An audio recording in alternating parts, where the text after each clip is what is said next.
Hello everyone. So my name is Akash and welcome back to Nuskrit. So in this video I'll be discussing a mock test. Mock test exactly mock test तो नहीं होगा यार, ठीक है, because test में 40 question होंगे. तो but मैं यहाँ पे कुछ क्वेश्चंस प्रोग्रामिंग पार्ट के कुछ क्वेश्चंस और कुछ क्वेश्चंस डीबीएमएस पार्ट के डिस्कस करूंगा विद एन इफेक्टिव अप्रोच कि आपको अप्रोच कैसे करनी है प्रॉब्लम्स को, ठीक है.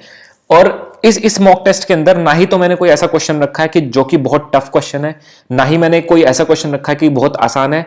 एग्जैक्टली जो पैटर्न इन्फीटीक्यू के क्वेश्चंस, जो कि इन्फीटीक्यू में जो क्वेश्चंस आते हैं एग्जैक्टली सेम पैटर्न पे मैंने वो क्वेश्चंस यहां पे रखे हैं, ठीक है. एक इंपॉर्टेंट पॉइंट जो यहां पे है कि वीडियो मैंने जो क्वेश्चंस रखे हैं प्रोग्रामिंग क्वेश्चंस वो जावा में नहीं है, पाइथन में है. But you don't have to worry about it. तुम्हें कुछ क्वेश्चंस ऐसे मिलेंगे जो कि पाइथन में और जावा में कॉमन होते हैं ऑब्जेक्ट ओरिएंटेड के.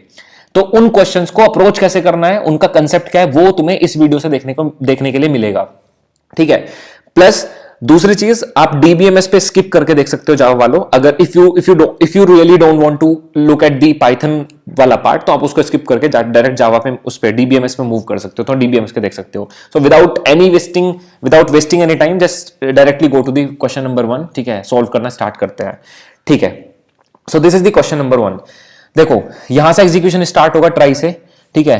और कह रहा है कि एक ऑब्जेक्ट के थ्रू एक डिविजिबल बाय 2 नाम का मेथड कॉल कर रहा है जिसके अंदर एक लिस्ट पास कर रहे हैं, ठीक है. तो चेक स्टेटस क्लास के पास गए, इसके पास एक डिविजिबल बाय 2 नाम का मेथड है जो कि एक लिस्ट को एक्सेप्ट करता है. और ट्राई के अंदर लिखा है कि for each value in this list, हर एक वैल्यू जो कि इस लिस्ट में प्रेजेंट है. ये लिस्ट किसके अंदर है, इस लिस्ट के अंदर क्या क्या पड़ा है, 2, 13, 22 और 3, ठीक है. तो for each value in this list हम एक एक वैल्यू को चेक करेंगे. 2 मोडुलो 2, तो पहले 2 मोडुलो 2 होगा. 2 modulo 2 is not equal to 0. 0 is not equal to 0, condition false. अगर कंडीशन फॉल्स हुई तो इसके अंदर नहीं जाएगा, कोई बात नहीं. लूप चल रहा है तो नेक्स्ट वैल्यू के लिए देखते हैं. 13 की बारी आई. Now 13 modulo 2 is not equal to 0. 13 modulo 2 gives me 1. 1 is not equal to 0. Condition एकदम ट्रू है. जैसे ही कंडीशन ट्रू हुई, इफ कंडीशन ट्रू हुई तो इसने क्या किया, एक रेज करी एक्सेप्शन. रेज किया इसने नॉन डिविजिबिलिटी एक्सेप्शन को. देखो जैसे ही किसी भी प्रोग्राम के अंदर एक्सेप्शन क्रिएट होती है तो उसका एग्जीक्यूशन वहीं पर रुक जाता है. मींस इस ट्राई ब्लॉक के अंदर जितना भी कोड लिखा है, इस ट्राई ब्लॉक के अंदर जितना भी कोड लिखा है इंक्लूडिंग दिस प्रिंट स्टेटमेंट, अब ये कुछ नहीं चलेगा. जैसे ही एक्सेप्शन रेज हुई अब ये कुछ भी नहीं चलेगा. अब जैसे ही रेज एक्सेप्शन हुई तो इसको कोई एक्सेप्ट करने वाला भी होना चाहिए. तो डायरेक्टली क्या करेगा, इस स्टेटमेंट के बाद डायरेक्टली ये किस पे आएगा, एक्सेप्ट पे आएगा. अब एक्सेप्ट करेगा नॉन डिविजिबिलिटी एक्सेप्शन को क्योंकि यही एक्सेप्शन रेज हुई है. और तुरंत क्या प्रिंट करेगा, नंबर एक्सेप्शन इनसाइड मेरे पास ये प्रिंट करके मेरे को दे देगा. It means option number A, option number B, option number C ही तीनों के अंदर नंबर एक्सेप्शन इनसाइड मेरे पास प्रिंट हो रहा है, ठीक है. अब ध्यान से सुनिएगा. देखो यार इस ट्राई के अंदर, इस वाले ट्राई के अंदर ये वाला स्टेटमेंट रन हुआ तो ये तो फुली एग्जीक्यूट हुआ है ना, यहां से यहां तक ये तो पूरा एग्जीक्यूट हुआ है ना. इसके हिसाब से तो ये फंक्शन पूरा एग्जीक्यूट करा है. ट्राई ब्लॉक चला है, एक्सेप्ट ब्लॉक चला है, मींस ये पूरा फंक्शन मेरे पास एग्जीक्यूट हुआ है पूरा का पूरा है, ठीक है.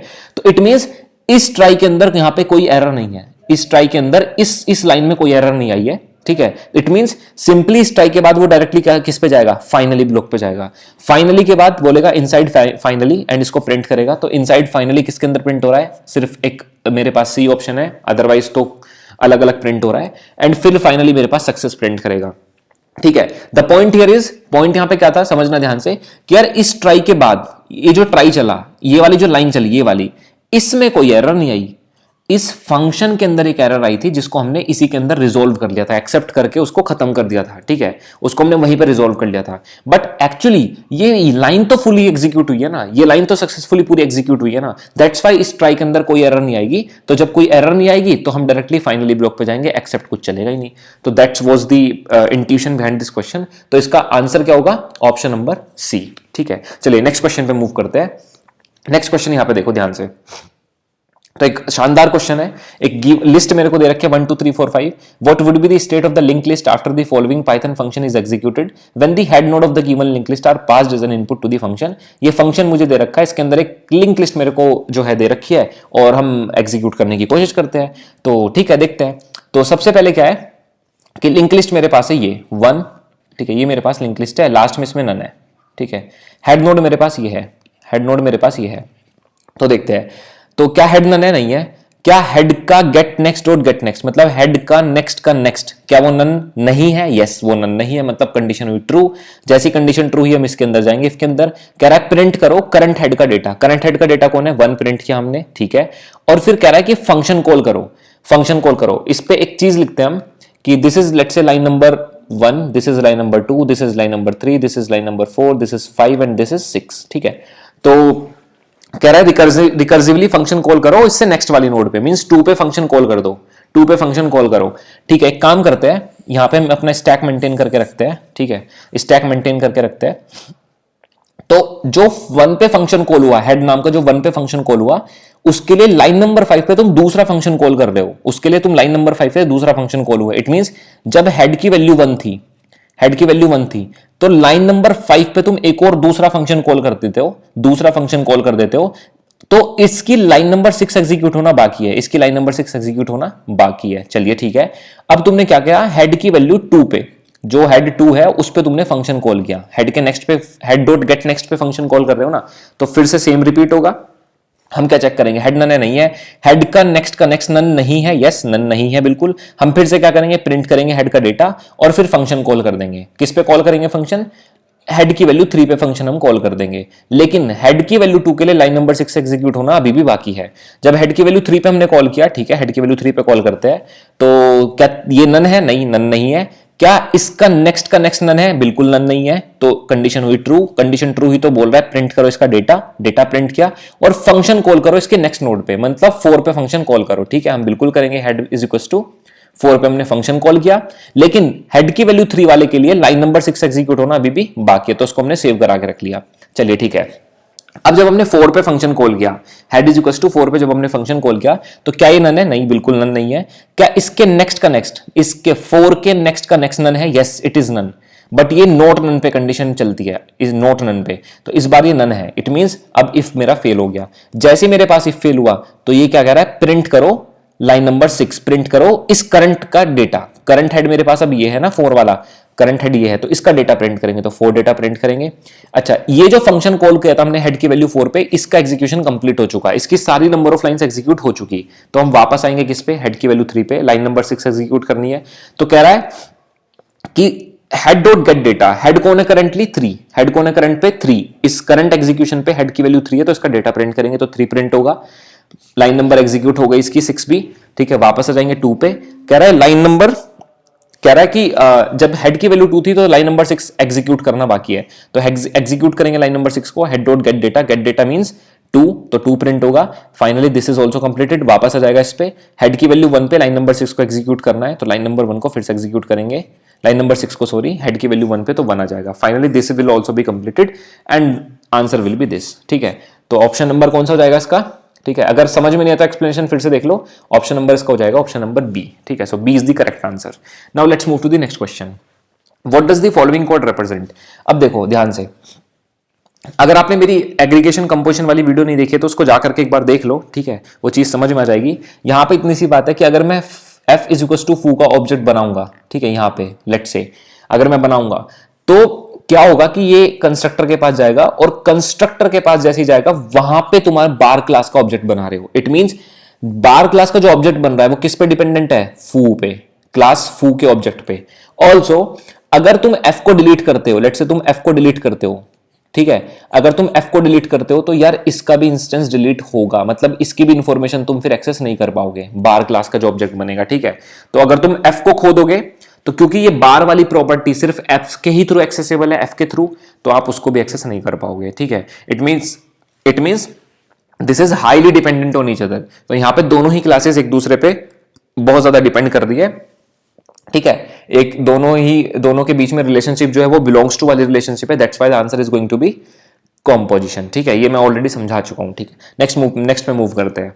तो क्वेश्चन नंबर 4 देखते हैं इसमें, और इसका एग्जीक्यूशन ऑब्वियसली हम यहां से स्टार्ट करेंगे। थोड़ी फास्ट वीडियो रन कर रहा हूं मैं, ठीक है, क्योंकि it's a mock test and I am just telling you the approach how to solve, ठीक है। हमने ऑब्जेक्ट क्रिएट करा y4, तो y क्लास का ऑब्जेक्ट क्रिएट हो रहा है तो इसके कंस्ट्रक्टर के पास जाएंगे, कंस्ट्रक्टर के पास गए, सेल्फ कौन है, obj है सेल्फ, a कौन है, a की वैल्यू 4 है, ठीक है। तो कह रहा है कि x के थ्रू इनिट कॉल करो, तो x के थ्रू जब इनिट कॉल करेंगे तो यहाँ पे x का इनिट कॉल हो जाएगा इस लाइन से, इनिट कॉल हुआ, यहाँ पे सेल्फ कौन है, obj सेल्फ है, a कौन है, 4 है, तो फाइनली obj डॉट नम की वैल्यू मेरे पास कितनी हो जाएगी, 4 हो जाएगी। दैट्स द पॉइंट, ठीक है, इससे हमने ये अचीव कर लिया। डन। तो लाइन नंबर 1 से हमने क्या अचीव करा, ये अचीव करा। अब कहते हैं प्रिंट करो obj डॉट नम, obj डॉट नम की वैल्यू कितनी है, 4 है, 4 प्रिंट हो जाएगा। नाउ obj से अब डबल अप मेथड कॉल कर रहे हैं। डबल अप मेथड किस, obj किसका ऑब्जेक्ट है, y क्लास का, y क्लास के पास डबल अप मेथड है, नहीं है, तो किसके पास जाएंगे, पेरेंट क्लास के पास। क्या वहां पे अवेलेबल है, यस वहां पे अवेलेबल है। किसके थ्रू कॉल किया, obj के थ्रू, तो सेल्फ कौन होगा, obj होगा, जिसके थ्रू कॉल करते हैं वही सेल्फ होता है, ठीक है। तो यहाँ पे सेल्फ कौन है, obj। तो कह रहा है कि obj डॉट नम के अंदर, obj डॉट नम के अंदर तुम जो ऑलरेडी obj डॉट नम की वैल्यू है उसमें मल्टीप्लाई करो 2 का। ऑलरेडी obj डॉट नम की वैल्यू कितनी है, 4, 4 में 2 की मल्टीप्लाई होगी, कितना हो जाएगा, 8। इट मींस ये वैल्यू कितनी बन जाएगी, obj डॉट नम 8 वैल्यू बन जाएगी। तो फाइनली फिर क्या कह रहा है, प्रिंट करो obj डॉट नम, तो कितना प्रिंट हो जाएगा इस बार, 8 प्रिंट होगा। दैट्स फाइन, कोई दिक्कत नहीं है इसमें, ठीक है। नाउ नेक्स्ट पे मूव करते हैं। अब इसके बाद कह रहा है कि ट्रिपल अप फंक्शन कॉल करो। ट्रिपल अप इसके पास है, यस ये रहा ट्रिपल अप। कह रहा है अच्छा किसके थ्रू कॉल किया, obj के, तो सेल्फ कौन होगा, obj। तो फाइनली तुम क्या कर रहे हो, obj डॉट नम की वैल्यू में अपडेट कर रहे हो क्या, obj डॉट नम इंटू 3। obj डॉट नम की करंट वैल्यू कितनी है, 8, 8 दिया 24, 24 आंसर हो जाएगा। तो फाइनली इसके अंदर कितना स्टोर हो जाएगा, 24, ठीक है। तो फाइनली प्रिंट कर देंगे हम 24, ये रहा प्रिंट हमने यहाँ पे किया। तो आंसर कितना है, 4824। So that's the answer. Answer कितना हो जाएगा इसका, 4824, ठीक है। नेक्स्ट क्वेश्चन पे मूव करते हैं। क्वेश्चन नंबर 5 इज कि what is the output of the following code. इस कोड का आउटपुट क्या होगा, तो समझते हैं ध्यान से इसको, ठीक है। इजी है, कोई रॉकेट साइंस नहीं है। पहली लाइन को एग्जीक्यूट करते हैं। ऑब्जेक्ट क्रिएट हो रहा है बेस क्लास का, ठीक है। बेस क्लास के पास जाएंगे, ये रहा बेस क्लास, ठीक है। यहाँ पे सेल्फ कौन है, obj1, सेल्फ कौन है, obj1 सेल्फ है। नंबर कितना है, 10, तो नंबर आ जाएगा 10। It means obj1 dot a की वैल्यू कितनी आ गई मेरे पास, 10 आ गई, और obj1 डॉट अंडरस्कोर सी की वैल्यू मेरे पास कितनी आ गई, एक्सप्लोर आ गई, ठीक है। So that's what we have achieved with this line. Now second line को रन करते हैं। ऑब्जेक्ट क्रिएट हो रहा है डिराइव्ड क्लास का, तो मींस इसका कंस्ट्रक्टर कॉल करेंगे। तो यहाँ पे सेल्फ कौन होगा, obj2 सेल्फ होगा, सेल्फ कौन होगा, obj2 होगा। इसके अंदर जहां भी सेल्फ है वहां पे अब obj2 होगा, ठीक है। चलिए, तो अब कह रहा है कि बेस क्लास से फिर से कंस्ट्रक्टर कॉल कर रहे हैं, बेस क्लास से फिर से कंस्ट्रक्टर कॉल कर रहे हैं, लेकिन इस बार सेल्फ किसको भेज रहा है, वो obj2 को। इट मींस यहां पे जो इस बार सेल्फ होगा वो कौन होगा, obj2 होगा, obj2। और वैल्यू कितनी होगी, नंबर कितना होगा, 20। तो इसके अंदर एंट्री करते हैं। तो इस बार कह रहा है obj2 डॉट a की वैल्यू होगी 20 and obj2 dot underscore c की वैल्यू कितनी होगी, एक्सप्लोर, ठीक है, ये कह रहा है, ठीक है। तो ये हमने अचीव करा, ठीक है, ये लाइन नंबर हो गई डन। नाउ कह रहा है प्रिंट करो आई एम इन डिराइव्ड कंस्ट्रक्टर, तो ये प्रिंट हो जाएगा इसके बाद। तो इसलिए आई am in derived constructor 3 options के अंदर है, a and b and c, तो बिल्कुल प्रिंट हो जाएगा, कोई दिक्कत नहीं है, परफेक्ट एकदम। तो 3 ऑप्शंस में से आंसर हो सकता है, ठीक है। अब नेक्स्ट लाइन क्या है, नेक्स्ट लाइन कहता है प्रिंट obj1 डॉट a। अब तुम देख लो obj1 डॉट a की वैल्यू कितनी है, 10, तो इसलिए कितना प्रिंट होगा, 10, ठीक है। तो यहाँ पे कंफ्यूजन नहीं करनी है एक्चुअली, क्योंकि यहाँ पे क्या है कि यहाँ पे आपने obj2 के थ्रू डिराइव्ड का ऑब्जेक्ट बनाया था, ठीक है। obj2 जो था वो डिराइव्ड क्लास का ऑब्जेक्ट था। तो यहाँ पे जब तुमने इनिट कॉल किया और बेस के थ्रू तुम कॉल कर रहे हो, तो एक्चुअल में ये सेल्फ obj1 नहीं है। यहाँ पे obj1 डॉट a अपडेट नहीं हो रहा है, यहाँ पे दूसरे ऑब्जेक्ट के लिए ये वैल्यूज क्रिएट हो रही है, दूसरे ऑब्जेक्ट के लिए। तो ये चीज आपको ध्यान रखनी है, मैटर करता है यहाँ पे कि सेल्फ कौन है एक्चुअल में, ये चीज बहुत मैटर करेगी, ठीक है। सो आंसर कितना हो जाएगा इसका, option number I mean derived constructor which is a, ठीक है, 10 विद वैल्यू 10, ठीक है। तो ये इसका आंसर हो जाएगा। नाउ नेक्स्ट क्वेश्चन पे मूव करते हैं। सो नेक्स्ट क्वेश्चन हमारे पास है ये वाला, जो कि आपको हर पेपर में मिलेगा, तो आपको जावा में भी मिलेगा, पाइथन में भी मिलेगा। नाउ सिंपल सा क्वेश्चन है, बोल रहा है व्हीकल क्लास है, कार क्लास है, और आपको बताना है कि total number of instance variables, local variables and static variables, ठीक है। तो जो क्लास वेरिएबल्स होते हैं वो स्टैटिक वेरिएबल्स होते हैं। तो यहाँ पे मुझे 2 क्लास वेरिएबल्स दिख रहे हैं, कैटेगरी, एक व्हीकल क्लास के पास है, एक कार क्लास के पास है, ठीक है। तो 2 स्टैटिक वेरिएबल्स हो गए।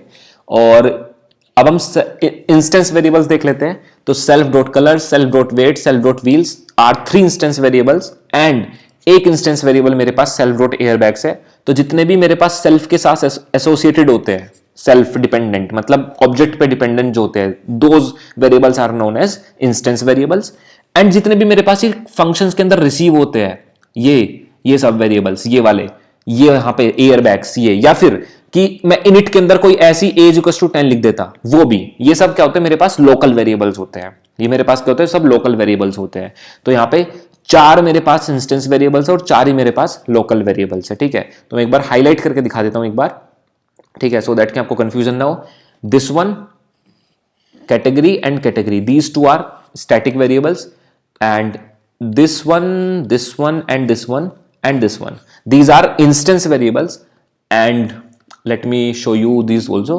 So this and this one, so these four variables are local variables. तो ऑप्शन नंबर कौन सा होगा इसमें answer? Option number C is going to be the answer. ठीक है, तो ऑप्शन नंबर सी मेरे पास इसका आंसर हो जाएगा. चलिए नेक्स्ट पे मूव करते हैं.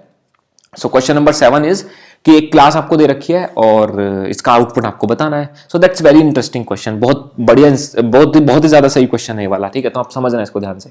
तो इसमें क्लास है एब्स्ट्रैक्ट क्लास, क्लास का नाम है एब्स्ट्रैक्ट क्लास है नहीं एक्चुअल में ये, बट एब्स्ट्रैक्ट क्लास इसका नाम है, तो समझना ध्यान से.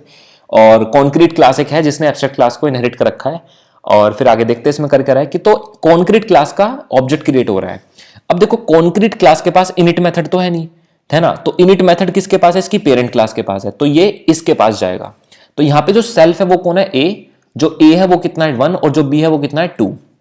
तो मतलब सेल्फ यहां पे जहां पे है वो ए है सब. ठीक है, तो वो ए है. तो इट मींस ए डॉट ए की वैल्यू 1 सेट हो रही है, ए डॉट बी की वैल्यू 2 सेट हो रही है.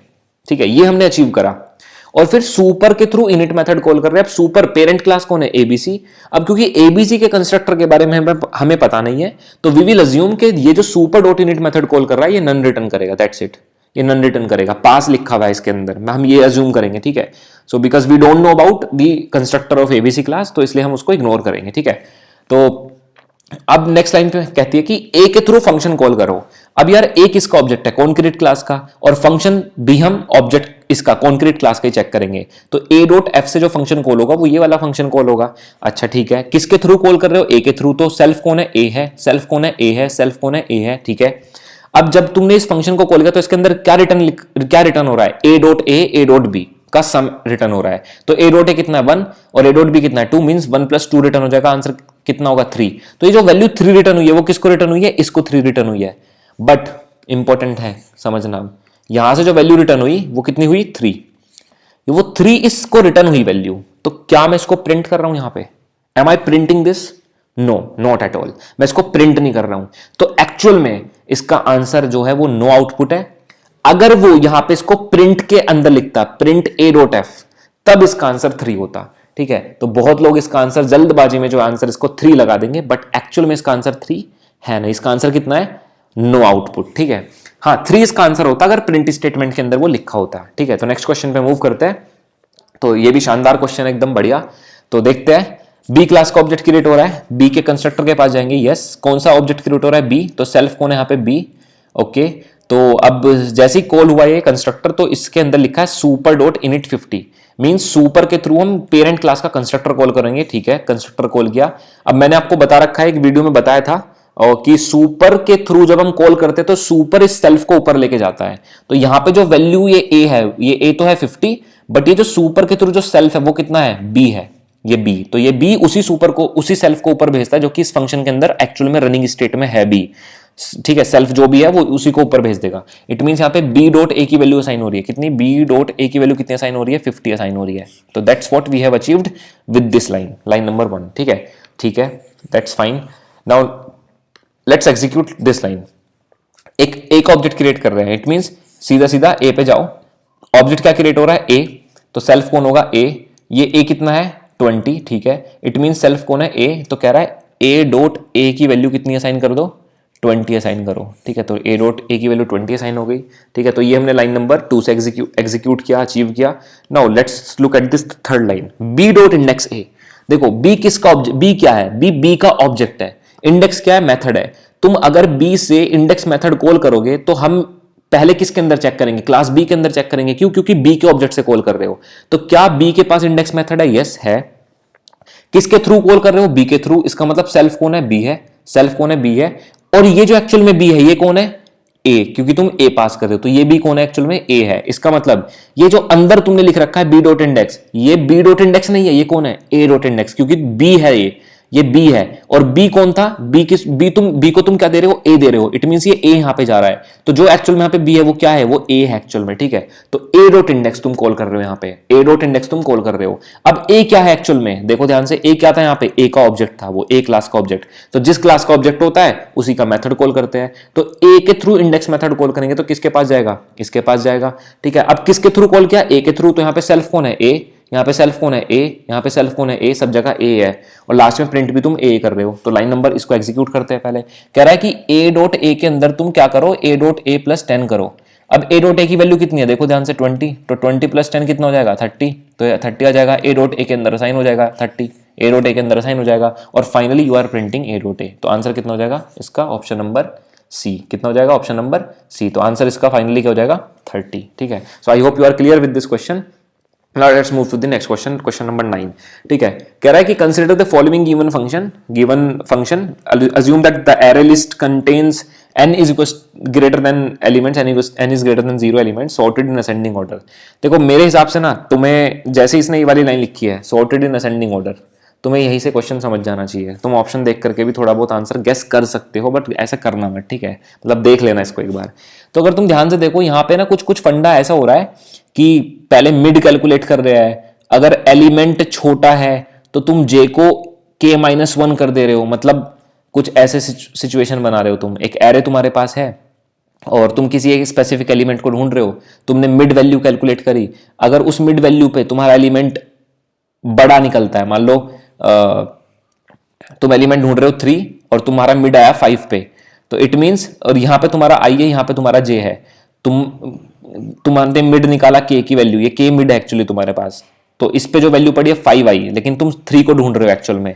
तो अब तुम किस किस पार्ट में सर्च करोगे, सोचो किस पार्ट में सर्च करोगे, तुम इस पार्ट में सर्च करोगे ना, असेंडिंग ऑर्डर में है ना, तो इट मींस तुम क्या करोगे, इस जे को k-1 बना दोगे, इस जे को k-1 बना दोगे, तो तुम जे को अपने यहां पे ले आओगे कि अब हमें सिर्फ इस एरे के अंदर चेक करने की जरूरत है। दूसरा केस मान लो, अगर तुम 9 को सर्च कर रहे होते, 9 को, ठीक है, लेट्स से तुम 9 को सर्च कर रहे होते और तुमने मिड निकाला के, मतलब के निकाला तुमने 5, तो तुम आई को आगे बढ़ा देते कि अब हमें सिर्फ इस पार्ट में सर्च करने की जरूरत है। तो यार ये मुझे ज्यादा समझाने की जरूरत भी नहीं, आई थिंक। तो ये कोड जो है बेसिकली इंप्लीमेंटेशन है बाइनरी सर्च का, इटरेटिव इंप्लीमेंटेशन, ठीक है। तो इसको तुम आराम से समझ सकते हो, एक एग्जांपल लेकर के रन करके देख सकते हो आराम से, ठीक है। एक एग्जांपल पे रन करके आप इसको देख लो, समझ में आ जाएगा। So it's an implementation of binary search, ठीक है। तो आंसर कितना हो जाएगा इसका, ऑप्शन नंबर बी, ठीक है। Option number B will be the answer for this question. Now let's move to the next question. Question number 10. What is the output of the following? तो एक क्लास बनाई है मोबाइल और एक class का इसका ऑब्जेक्ट बना रहे हैं मोबाइल। तो देखते हैं, मोबाइल का ऑब्जेक्ट बना है और जैसे ऑब्जेक्ट बना तो इसके हम किस पे जाएंगे, कंस्ट्रक्टर पे जाएंगे।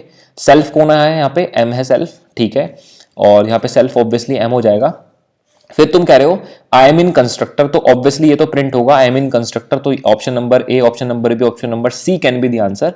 नाउ इसके अंदर तुम कह रहे हो एम डॉट अपडेट सॉफ्टवेयर। अब एम ऑब्जेक्ट है मोबाइल क्लास का, अपडेट सॉफ्टवेयर एक प्राइवेट मेथड है मोबाइल क्लास का ही, और आप इसको मोबाइल के अंदर क्लास के अंदर ही तुम कॉल कर रहे हो, तो विच इज पॉसिबल, कर सकते हो बिल्कुल।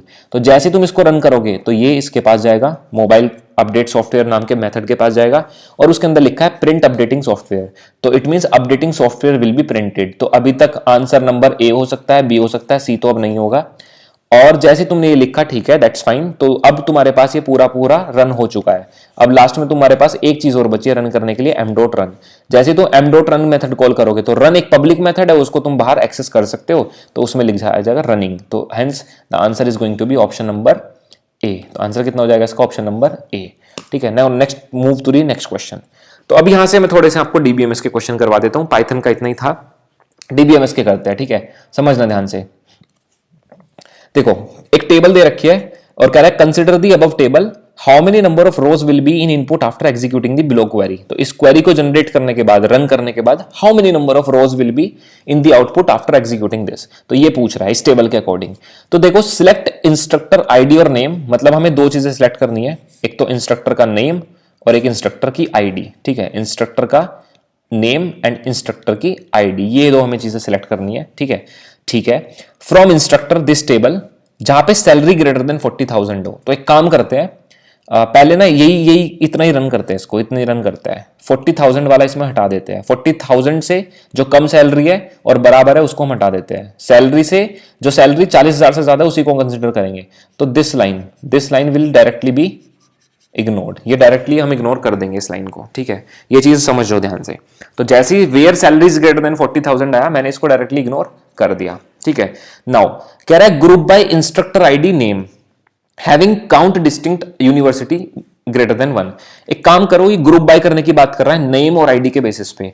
तो मुझे एक बात बताओ, जो बचे हुए रिकॉर्ड्स है ये वाला ये वाला ये वाला ये वाला एंड ये वाला, इसमें से कितने यूनिक रिकॉर्ड्स है मेरे पास? एक तो I201 है यूनिक आईडी, एक I202 है यूनिक आईडी, एक I203 मेरे पास यूनिक आईडी है। ये 3 मेरे पास यूनिक आईडी मेरे को दिख रही है। ग्रुप बाय का मतलब ये होता है ग्रुप कर दिया हमने, सेम से सेम जो थे उनको उससे ग्रुप बाय कर दिया। अब ये जितने भी ग्रुप बाय हुए हैं, कह रहा है कि इनके लिए जब डिस्टिंक्ट यूनिवर्सिटी अगर ग्रेटर देन 1 है तो ही तुम्हें उसको उसका नाम, उसका इंस्ट्रक्टर आईडी और नेम सेलेक्ट करना है। कह रहा है अगर इंस्ट्रक्टर आईडी नेम हम तभी सिलेक्ट करेंगे कि ग्रुप बाय करने के बाद अगर उनका डिस्टिंक्ट यूनिवर्सिटी ग्रेटर देन 1 है तभी हम उनको सिलेक्ट करेंगे, ठीक है। तो एक काम करते हैं, आईडी नंबर 201, 202 और 203 के लिए डिस्टिंक्ट यूनिवर्सिटी का काउंट निकाल लेते हैं। तो पहले I201 के लिए देखते हैं। I201 के लिए यूनिवर्सिटी देखो हार्वर्ड है और दूसरी जगह I201 के लिए यूनिवर्सिटी का है कैम्ब्रिज। तो डिस्टिंक्ट यूनिवर्सिटीज कितनी हो गई? 2। तो टोटल काउंट कितना हुआ? 2 हुआ। दैट्स फाइन, ठीक है। नाउ I202 के लिए देखते हैं। I202 मेरे पास सिर्फ एक ही बार रिपीट हो रहा है, हो तो 2 बार आता बट उसको हमने इग्नोर कर दिया क्योंकि वो मेरे पास रिकॉर्ड का पार्ट है ही नहीं। तो यहां पे ये वाला रिपीट हो रहा है सिर्फ एक ही बार हो रहा है। मतलब इसके लिए यूनिवर्सिटी का काउंट कितना जाएगा? डिस्टिंक्ट ऑब्वियसली 1 आएगा क्योंकि एक ही रिकॉर्ड है मेरे पास। Now let's look at this 203। So 203 के लिए अगर मैं चेक करूं तो 203 के लिए एक यूनिवर्सिटी मेरे पास कैम्ब्रिज है और एक मेरे पास ऑक्सफोर्ड है। तो टोटल डिस्टिंक्ट यूनिवर्सिटीज कितनी हो गई? 2 हो गई। तो इसका मतलब ग्रुप बाय करने के बाद, आईडी के और नाम के बेसिस पे ग्रुप बाय करने के बाद मेरे पास जो काउंट ऑफ डिस्टिंक्ट यूनिवर्सिटीज है जिनका ग्रेटर देन 1 है, ऐसे मेरे पास 2 आईडीज आए, एक तो ID 201 एंड ID 203। इसका मतलब ये जो फाइनली मेरे पास डेटा आने वाला है उसमें क्या जाएगा? ID 201 एंड ID 203 मेरे पास आ जाएगा। 201 के लिए नाम आ जाएगा मेरे पास एलेक्स एंड इसके लिए मेरे पास नाम आ जाएगा मिचेल, ठीक है। तो ये मेरे पास रिकॉर्ड आ जाएंगे फाइनली टेबल में। तो इस क्वेरी से जो मेरे पास टेबल जनरेट होने वाली है वो ये टेबल जनरेट होगी। ग्रुप बाय कर रहे हैं ना, इसलिए टेबल में जनरेट सिर्फ 2 ही बार आ रहा है, ठीक है। ऐसे तो 2 और 2 4 दिख रहा है हमें, बट क्योंकि ग्रुप बाय का रखा है इसलिए सिर्फ 2 ही बार रिकॉर्ड में दिखेगा। तो पूछ रहा है how many number of rose will be in the output after executing the block query. तो कितने होंगे मेरे पास? 2। तो आंसर कितना हो जाएगा इसका? ऑप्शन नंबर सी मेरे पास इसका आंसर हो जाएगा, ठीक है। ऑप्शन आंसर कितना हो जाएगा इसका? ऑप्शन नंबर सी, ठीक है। तो 2 इसका आंसर होगा। Now let's move to the next question. तो ये एक बढ़िया क्वेश्चन है, बढ़िया सवाल है। कह रहा है गिवन अ रिलेशन दिस, और इसमें जो है पूछ रहा है ये कि ये बताओ क्या होगा इसके अंदर 3NF के अंदर कितनी टेबल जनरेट होंगी। तो before doing this question you are required to have an idea of normalisation, उसका आपको आइडिया होना चाहिए। बट ठीक है, मैं एज्यूम कर रहा हूं कि आपको है उसका अंदाजा थोड़ा बहुत, तो उसी के हिसाब से मैं सॉल्व करता हूं। तो बेसिकली इस क्वेश्चन में करना क्या है, ध्यान से समझिएगा कि 3NF का रूल होता है। देखो दोस्त, 3NF का एक रूल होता है कि 3NF के लिए जितनी भी फंक्शनल डिपेंडेंसीज होती है x एरो y, जितनी भी फंक्शनल डिपेंडेंसीज होती है रिलेशन के अंदर x एरो y, उसमें x या तो सुपर की होना चाहिए, ठीक है, या तो सुपर की होना चाहिए उसमें, या फिर ये y क्या होना चाहिए मेरे पास y क्या होना चाहिए? प्राइम एट्रीब्यूट होना चाहिए। ये रूल होता है, ये रूल होता है मेरे पास। किसका रूल होता है? 3NF का, 3 नॉर्मल फॉर्म का, 3rd नॉर्मल फॉर्म का रूल होता है, ठीक है। तो ये आपके पास रिलेशन है, इस रिलेशन की 4 फंक्शनल डिपेंडेंसीज है और इन चारों फंक्शनल डिपेंडेंसीज को ये देख लेते हैं कि कौन सी फंक्शनल डिपेंडेंसी फेल हो रही है इस रूल के हिसाब से। तो मुझे बस एक बात बताओ, इस रिलेशन का पहले कैंडिडेट की निकालते हैं। तो कैंडिडेट की इस रिलेशन की होगी स्टूडेंट नंबर। क्यों होगी मैं बता देता हूं, क्योंकि अगर स्टूडेंट नंबर का एट्रीब्यूट क्लोजर निकालूं मैं, तो स्टूडेंट नंबर से स्टूडेंट नंबर तो मैं फाइंड आउट कर ही सकता हूं, नो डाउट, बिल्कुल कर सकता हूं। स्टूडेंट नंबर से स्टूडेंट नेम भी हम फाइंड आउट कर सकते हैं, तो स्टूडेंट नंबर से नेम भी मेरे को मिल जाएगा, ठीक है। स्टूडेंट नंबर से स्टूडेंट स्टेट में निकाल सकता हूं, तो स्टूडेंट नंबर से मेरे पास स्टूडेंट स्टेट भी मेरे को मिल जाएगा। और स्टूडेंट स्टेट अगर तुम्हारे पास आ गया तो उससे तुम स्टूडेंट की तुम कंट्री निकाल सकते हो, ठीक है, कंट्री निकाल सकते हो। एंड फाइनली तुम एज निकाल सकते हो स्टूडेंट नंबर से ही, ठीक है। तो it means attribute closure of student number is giving you all the attributes present in the relation. तो इसका मतलब इसकी प्राइमरी की कौन हुई? स्टूडेंट नंबर इसकी प्राइमरी की हो गई, या फिर कैंडिडेट की हो गई, या फिर प्राइमरी की कह लो आप, कैंडिडेट की बोलते हैं इसको, कैंडिडेट की, ठीक है। तो इसकी कैंडिडेट की कौन हो गई? स्टूडेंट नंबर हो गई। ठीक। Now we will be checking each functional dependency, हमें हर एक फंक्शनल डिपेंडेंसी को चेक करेंगे। तो पहले इस वाली फंक्शनल डिपेंडेंसी को चेक करते हैं। क्या एक्स एरो वाई डिपेंडेंसी में एक्स तुम्हारे पास सुपर की है, ये और एट्रीब्यूट है, और या तो ये कंडीशन मैच कर जाए या फिर ये मैच कर जाए। अगर ऐसा होता है तो functional dependency third normal form को वायलेट नहीं कर रही है, ठीक है।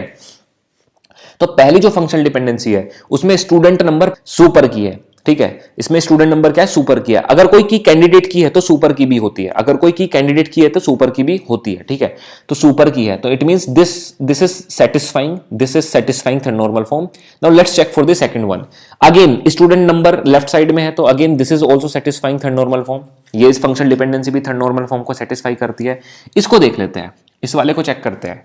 स्टूडेंट स्टेट, क्या स्टूडेंट स्टेट सुपर की है? नहीं है, बिल्कुल नहीं है सुपर की। बिना स्टूडेंट नंबर के तो कोई सुपर की बन ही नहीं सकती, क्योंकि कैंडिडेट की कौन है, स्टूडेंट नंबर है, ठीक है। और क्या स्टूडेंट कंट्री प्राइम एट्रीब्यूट है? प्राइम एट्रीब्यूट वो एट्रीब्यूट होता है जो कि कैंडिडेट की का पार्ट होता है। क्या स्टूडेंट कंट्री कैंडिडेट की का पार्ट है? बिल्कुल नहीं है। स्टूडेंट कैंडिडेट की कौन है, स्टूडेंट नंबर है। तो स्टूडेंट कंट्री जो है वो कैंडिडेट की का पार्ट भी नहीं है, मतलब प्राइम एट्रीब्यूट भी नहीं है। इसका मतलब ये वाली functional dependency is violating the third normal form, ये थर्ड नॉर्मल फॉर्म को वायलेट कर रही है, ठीक है। चलिए ठीक है, और लास्ट वाली को देख लेते हैं। लास्ट वाली में फिर से लेफ्ट साइड में मेरे पास कैंडिडेट की है which is nothing but super की, तो ये मेरे पास थर्ड नॉर्मल फॉर्म को वायलेट नहीं कर रही है। तो सिर्फ और सिर्फ एक ही फंक्शनल डिपेंडेंसी ऐसी है, सिर्फ एक ही फंक्शनल डिपेंडेंसी ऐसी है जो कि सिर्फ थर्ड नॉर्मल फॉर्म को वायलेट कर रही है। तो जो भी functional dependency third normal form को वायलेट कर रही है तो उसमें जो डिटर्मिनेंट है स्टूडेंट स्टेट, उसका तुम क्या निकाल लो, एट्रीब्यूट क्लोजर निकालो। तो जब तुम स्टूडेंट स्टेट का एट्रीब्यूट क्लोजर निकालोगे तो you will get student state, आपको स्टूडेंट स्टेट मिलेगा। और स्टूडेंट स्टेट से आप स्टूडेंट कंट्री भी फेच कर सकते हो, तो आपको स्टूडेंट कंट्री एट्रीब्यूट क्लोजर में मिल जाएगा। तो जितना भी पार्ट एट्रीब्यूट क्लोजर में आ रहा है उसका तो आप एक अलग रिलेशन बनाओगे, तो आपके पास एक रिलेशन तो टूट जाएगा स्टूडेंट स्टेट और कंट्री में। तो student state and student country आ जाएगा आपके पास इसमें, ठीक है।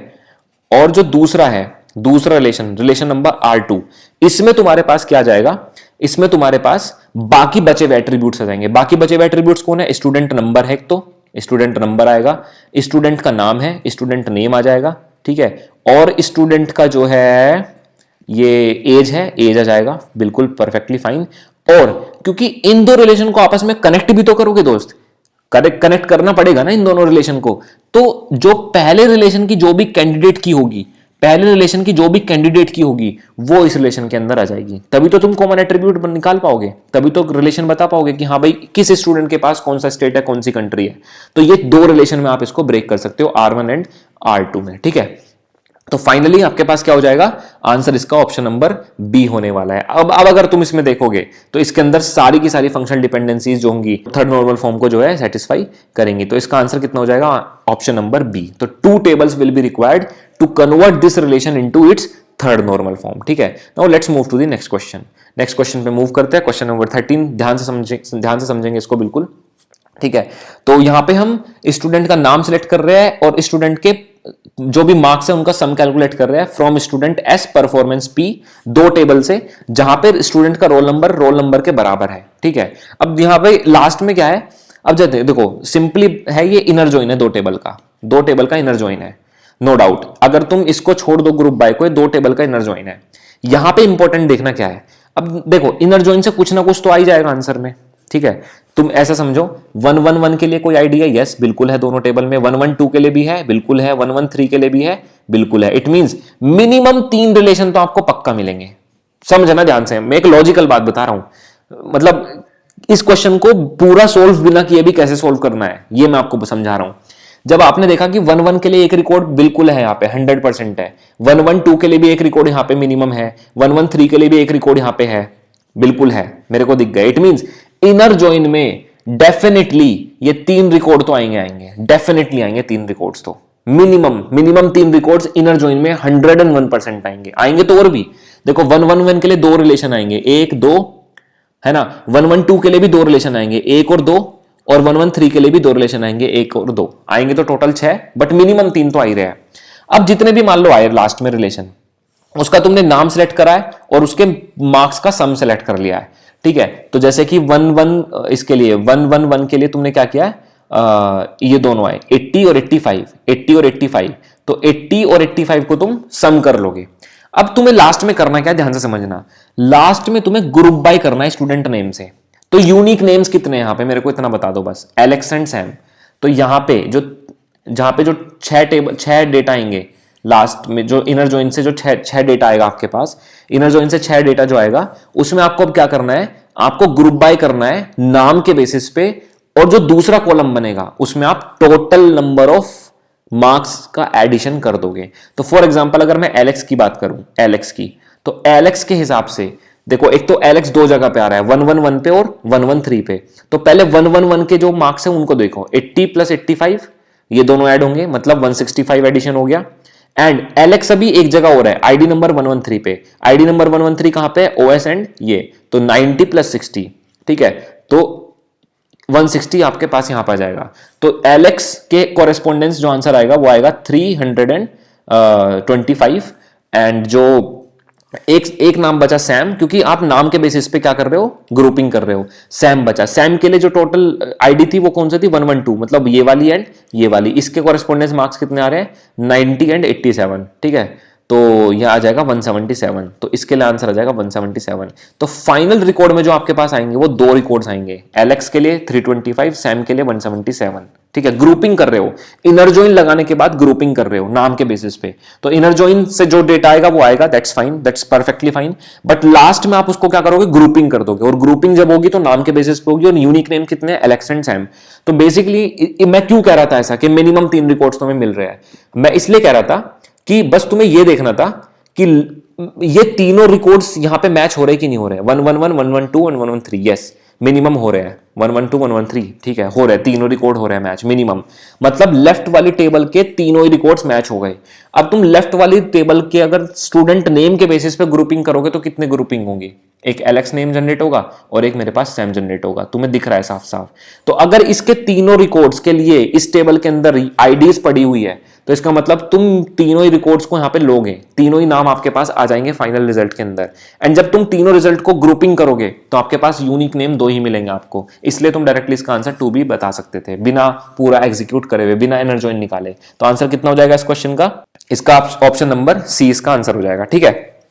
चलिए नेक्स्ट क्वेश्चन पे मूव करते हैं जल्दी से, और लास्ट क्वेश्चन जल्दी से खत्म कर लेते हैं। Which of the following factors indicates that the table is not well structured. देखो किसी भी एक रिलेशन, एक एग्जांपल को अज्यूम करते हैं, एक रिलेशन R1 है जिसके अंदर स्टूडेंट की आईडी है, स्टूडेंट का नेम है, this is relation number R1। एक रिलेशन R2 है जिसके अंदर कोर्स की इंफॉर्मेशन है, course ID and course name, एक रिलेशन ये अज्यूम करते हैं। एंड एक रिलेशन R3 रिलेशन है जिसके अंदर स्टूडेंट की आईडी है एंड कोर्स की आईडी है, ठीक है। अच्छा, इसकी कैंडिडेट की ये है, इसकी ये है, एंड इस रिलेशन की कैंडिडेट की ये है पूरी, ठीक है, क्योंकि इन दोनों को मिलाकर के यूनिक बनेगा। नाउ अब समझते हैं ध्यान से, अब देखना पहला ऑप्शन देखो, it contains multiple foreign keys. कोई भी रिलेशन डेटाबेस मैनेजमेंट के अंदर मल्टीपल फॉरेन कीज कंटेन कर सकता है, कैसे कर सकता है, बिल्कुल कर सकता है। देखो इस रिलेशन की एसआईडी यहां पे फॉरेन की है और इसकी कोर्स आईडी यहां पे फॉरेन की है, तो मतलब R3 is having multiple foreign keys, multiple foreign keys, मतलब this is the valid answer. ये पहला ऑप्शन करेक्ट है, गलत नहीं है, वो गलत नहीं कह रहा है। ऑप्शन नंबर बी को चेक करते हैं, प्राइमरी की consist of more than 1 attributes. अगर तुम R3 रिलेशन को देखो तो R3 रिलेशन की जो प्राइमरी की है वो इन दोनों एट्रीब्यूट्स का मिक्सचर है, अकेला एट्रीब्यूट नहीं हो सकता R3 के अंदर, क्योंकि स्टूडेंट आईडी कोर्स आईडी का जो कॉम्बिनेशन बनेगा वो बनेगा ही कुछ इस तरीके से कि तुम जो है उसको मल्टीपल एट्रीब्यूट से तुम उसको प्राइमरी की बनाओगे, है ना। तो जैसे फॉर एग्जांपल S1 के पास लेट से कोर्स 1 है, लेकिन S1 के पास कोर्स 2 भी हो सकता है, तो अकेला S1 और अकेला C कोर्स आईडी प्राइमरी की नहीं हो सकता। S2 के पास हो सकता है, C1 हो सकता है, तो देखो रिपीट हो रहा है, C1 भी रिपीट हो रहा है, S1 भी, बट अगर तुम दोनों को कंबाइनली देखो तब तुम्हें यूनिक रिजल्ट मिलेगा हमेशा, तो इसलिए प्राइमरी की भी मोर देन 1 एट्रीब्यूट हो सकती है। So answer B, option number B is also correct.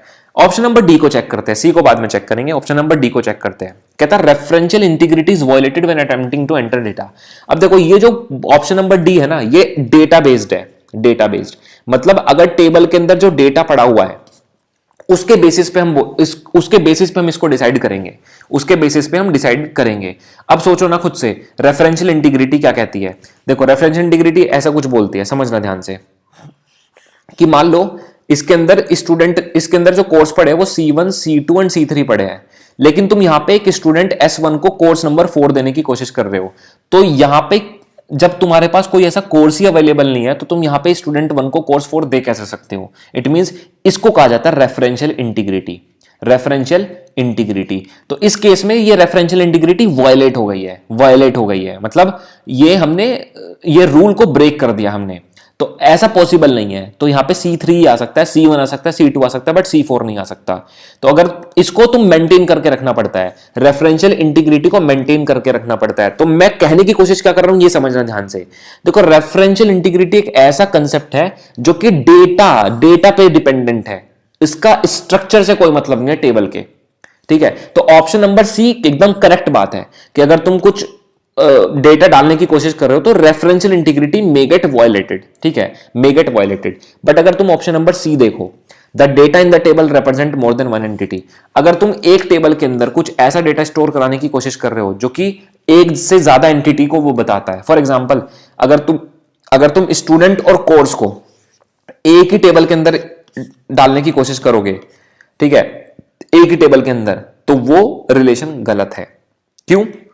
क्योंकि रिलेशन R1 एक इंडिपेंडेंट डेटा है और रिलेशन R2 एक इंडिपेंडेंट डेटा है। स्टूडेंट किसी कॉलेज के अंदर कितने कोर्सेज रन करते हैं इससे स्टूडेंट को कोई मतलब नहीं है, ठीक है। और किसी कॉलेज के अंदर अगर कुछ कोर्सेज रन कर रहे हैं तो उसका स्टूडेंट से कोई मतलब नहीं है कि कितने स्टूडेंट है कॉलेज के अंदर, कितने नहीं है ना। तो दो इंडिपेंडेंट डेटा है, तो अगर दो इंडिपेंडेंट डेटा को आप एक एंटिटी के अंदर रखने की कोशिश करोगे तब वो आपके स्ट्रक्चर को खराब कर सकता है टेबल के, ठीक है। तब इंसर्शन करने में प्रॉब्लम आएगी, है ना, तब नया कोर्स ऐड करने में प्रॉब्लम आएगी, किसी स्पेसिफिक कोर्स को डिलीट करने में प्रॉब्लम आएगी, है ना। तो वहां पे दिक्कतें आ सकती है, ठीक है। तो option number C will be the correct option, ठीक है। तो यार क्वेश्चन थोड़ा फास्ट हमने डिस्कस किए हैं, but the point here is कि आपको एक थोड़ा आइडिया मिल गया होगा कि कैसे हम लोग को सॉल्व करना है क्वेश्चंस को, ठीक है। तो इसका जो फाइनल आंसर होने वाला है, इसका आंसर क्या होगा? Option number C will be the correct answer for this question, ठीक है। तो एक मैराथन था ये, ठीक है, एक मैराथन था इनफिटिक्यू के क्वेश्चंस का। So I hope you have understood something, कुछ तो समझ आए होगा, ऐसी बात नहीं है। बाकी अगर किसी क्वेश्चन में आपको लग रहा है कि समझ नहीं आया तो आप मेरे से कॉमेंट में पूछ सकते हो, आई विल डेफिनेटली रिप्लाई, ठीक है। That's all from my side for this video and wish you all the very best for your exam। बढ़िया से देना, है ना। और बिल्कुल ज्यादा सोचना नहीं है कि निकलेगा कि नहीं निकलेगा, जस्ट ऐसे समझो कि एक अपॉर्चुनिटी मिल रही है आपको जिसका आपको बस भरपूर फायदा उठाना है, ठीक है। बाकी निकलता है नहीं निकलता है that will be luck based also, है ना।